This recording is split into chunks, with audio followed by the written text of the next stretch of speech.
We continue our look back at the week worth of news with our Reporters Rewind. With us this Friday are, they might look familiar to you, freelance journalist and attorney Rupa Mikkilenini, Rachel George. She is a contributor with Policy Mike, and feminist blogger and writer Lauren Rankin is back with us. So welcome, ladies. Hi. Hey, how you doing? So glad to be Another back. big week and a lot of news, and some of it is tough news. And what we're going to start with particularly, of course, is this shooting at the Washington Navy Yard. It just, it's heartbreaking to see that this happened. So I want to start with you. I know that you've covered it, Rupa, so I'm coming to you. But I want to start with you, Lauren, on sort of how we in the media have covered this event and how the public has reacted. What are your thoughts there? Well, I think it's a really sad indictment on America and our sort of inability to actually grapple with the problem of gun violence, that we sort of have a ritualized response at this point to these kinds of shootings, and we've seen it. And the media, I don't fault the media. There really is to a certain extent, it's what we've sort of become accustomed to doing, where a tragedy happens, we all bemoan the loss and the tragic loss of life.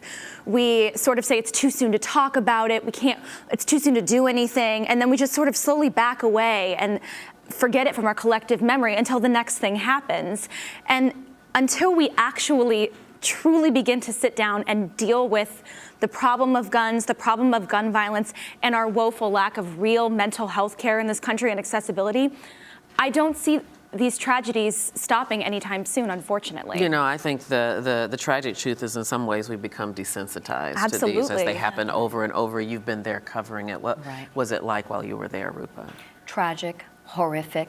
I had the opportunity to speak with one of the victims' families, is Sylvia Frazier, 53-year-old, beautiful, amazing woman, worked for 30-some years for the Navy, devoted, and shot to death. And her family was just, I can only use this phrase, grace under fire. The first thing they said to me the day after the shooting was, we forgive him. That's we forgive amazing. him.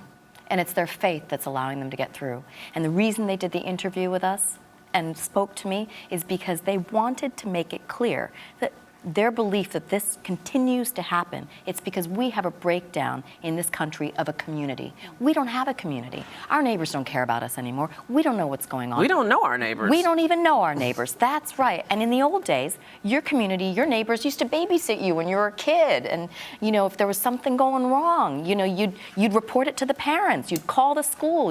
The guidance counselors. People were involved. That's not happening anymore. And that's why this happened. That's why Aaron Alexis became ill and shot 12 people. Or more importantly, slipped through the cracks without anybody noticing it. You've been crunching some numbers there as it relates to gun violence. I mean, you really are hitting home on something. If you look at the statistics too, it supports this problem. Gun violence is actually on the decline. Over the past 50 years, it's declined 49%, which you wouldn't believe seeing all these tragedies. But the mass shooting is on an increase since 2007, a really disturbing increase. Since 2007, we've had 7 of the worst 12 mass shootings in history in the U.S.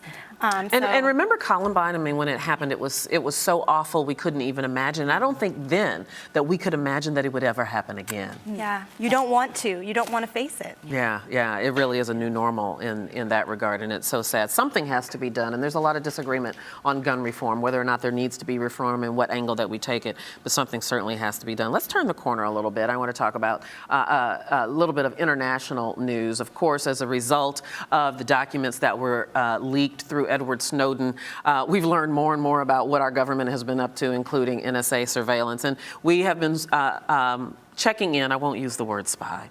We've been checking in on a lot of governments and their officials, including the president of Brazil, who has now postponed her trip to the U.S. So how does her decision as well as these revelations hurt us with our international relations? Who wants to start? Who wants to go? Rupa. Oh, all right. I am impressed with Brazil. I think the decision was a wonderful decision for her to make because it shows a respect for their country, the sovereignty of their country. They have been allies. Now, it's true that Brazil and the United States have been distant allies, but they helped us in World War II. They were the only South American country that came in and helped us with their troops, contributed to the army and to the military. So we've always had kind of relationship with Brazil that's friendly but distant friendly, but they're an ally. So why are we spying on our allies? I think that when the news broke, when the Guardian broke this news, that we're spying on Germany, we're spying on our own allies, the UK. Perhaps the UK is the only country that we're not spying on, maybe. But Listen, again, I think everybody spies on everybody. Right. We just happen to get caught doing it. Rachel, I want you to jump in on this. Yeah, I mean, I think it's really almost a fascinating just use of symbolic posturing here. It's to both Brazil's domestic audience as well as to the US and the international audience. And it's a great kind of new trick. It's a creative way to send a message. And I think Brazil is feeling slighted. Brazil and India are these two rising powers that are just silenced in places like the UN Security Council. They don't have a voice. They're growing in power, in economic prowess, and something like the US to capitalize on a vulnerability where they're not looking so great. It helps them. It helps Rousseff domestically. It's kind of a good, creative, symbolic move. Yeah, and of course we did the very same thing. President Obama canceled his one-on-one meeting with Vladimir Putin before the G20 meeting. So yeah, it gives kind of this new vogue way of Sending a message. Yeah, saying shame on you. Yeah. In that, I want to turn to another subject that's very near and dear to my heart, being a former Miss America. It was so long ago that the one who won this year was 5 months old when I won. But she made history. She's the first Indian American to become Miss America. And I'm not going to go to the obvious person to talk to first, Rupa, although I'm coming to you. But as a feminist, Lauren, I'm gonna give you a chance to talk about how much you hate pageants. I'm so scared. But doesn't the choice this year at least shine a light on the importance of diversity and the importance of little girls setting goals, no matter what they look like or where they come from? Certainly. I think the really vitriolic racist reaction that we've seen from some, and Twitter, you can find anybody on Twitter, but some of the reactions that we've seen to the new Miss America, Nina Davaluri, have sort of thrown a wrench in the narrative that all women are seen as equal and there's no racism anymore. I think that's been dispelled. But I do, and clearly we still have to grapple with that reality. I think she is a symbol, can be a symbol, that maybe our standards of beauty are shifting a little, but at the same time, and this isn't I think the important thing is to juxtapose two realities, where feminists often attack beauty pageants as being all about the male gaze and women being objectified, and you can certainly make that argument. But at the same time, these provide an unbelievable amount of financial stability and access to higher education that a lot of feminist organizations simply are unable or unwilling to do. So if you want to sort of throw a real wrench in and sort of change the culture of expecting women to ascend to certain beauty norms, you need to be able to financially back that as well. I can't fault anyone for entering a pageant because that's a lot of money for her to go on to medical school and really sort of access a new level in her education and her life. I'm so glad I let you talk first. Oh, goodness. What does this mean for communities of color to you, Rupa? Right.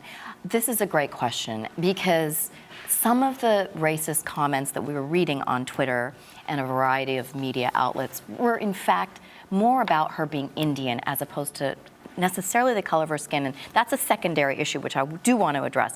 But the first issue is that there's a belief, I think, among certain people in America that India is Pakistan, India is Taliban, India is Arab, India is Muslim, terrorists. No, it's not. Yeah, and many of those tweets, they did call her terrorist. Right. They called her a Muslim. Right. Yeah, so Exactly. there's Right. that religious bias there Right. as well. Right. I'm sorry, we're going to have No. to stop right there. But ladies, thank you so much. Rupa Mikkilenini, Rachel George, Lauren Rankin. It's always great to see you guys. Have a great weekend. Thank you. We'll chat again sometime soon. You're watching Arise America.